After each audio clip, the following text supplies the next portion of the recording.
Let me tell you about a single number that can say more about your health than your weight or your cholesterol. It is called VO2 max.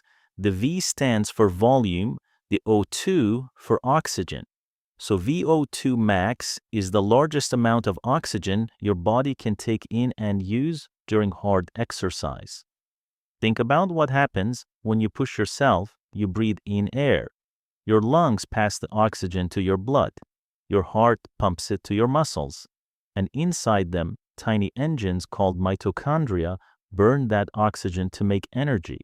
VO2 max measures how well the whole chain works together. That is why it is so powerful. It tests the teamwork of your lungs, heart, blood, and muscles all at once. For a long time, VO2 max was seen as a tool for elite athletes, but doctors now call it one of the strongest single predictors of how long and how well we live. Why? Nearly every serious disease that shortens life is linked in some way to how well your body moves oxygen around. Heart disease and type 2 diabetes both touch that oxygen chain, so a test of the whole chain gives a window into your future. People with higher VO2 max tend to have a much lower risk of early death. Even rising from a low level of fitness to a below average one can meaningfully lower that risk. Here is a comparison that makes it real.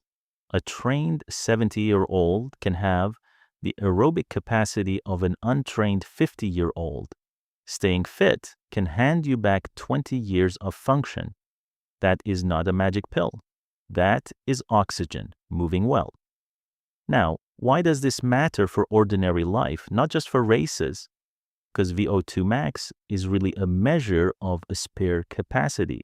Climbing stairs, carrying groceries, walking uphill to catch a train. All of these ask your body for oxygen. If your ceiling is low, each task uses a big slice of what you have, and you tire quickly. If it is high, the same tasks barely touch your limit. At work, it shows up as a stamina and focus, because a fitter system keeps your brain and muscles better supplied.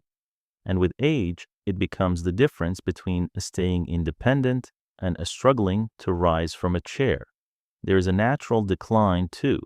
From around age 25, VO2 max tends to fall by about 10% each decade, but active people lose it far more slowly, and it stays trainable at almost any age.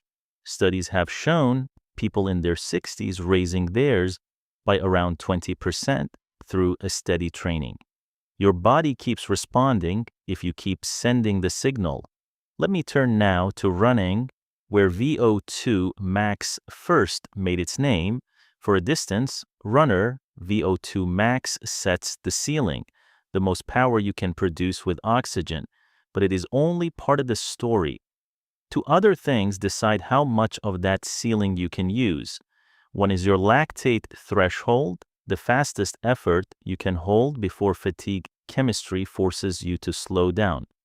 The other is running economy, how little oxygen you waste at a given pace. Think of VO2 max as the size of your fuel tank threshold, as how much you can pour out steadily, and economy as your fuel efficiency. This is why a runner with a smaller engine can sometimes beat one with a bigger engine. For short races, a high VO2 max matters most. For the marathon, threshold and economy carry more weight, but a high VO2 max lifts everything. So how does an everyday runner raise this number? The most studied method is a form of interval training from Norway, often called the 4x4. You run hard for 4 minutes at an effort where talking is difficult, around 85 to 95% of your maximum heart rate. Then you jog easy for 3 minutes, letting your heart rate fall. Repeat that cycle 4 times with a gentle warm-up and cool down. In the original studies, this raised VO2 max by roughly 7 to 10% over about 8 weeks. 2 sessions a week is enough for most people to see real gains. And you do not even need to run. The same pattern works on a bike, a rower, or a hill. What matters is the effort week after week. A few sensible cautions. This work is hard, and it stresses your heart, tendons, and joints. So build a base of easier exercise first, warm up well, and progress slowly. If you have any heart concern, see a doctor before starting. The goal is a long, healthy life, not an injury in week 1. If there is one thing to take from all this, let it be this. VO2 max is not just a number for athletes on a track. It is a measure of your body's deepest capacity to move and keep going. It shapes how you feel on the stairs today and how independent you stay decades from now. And unlike much about your health, it sits largely in your hands.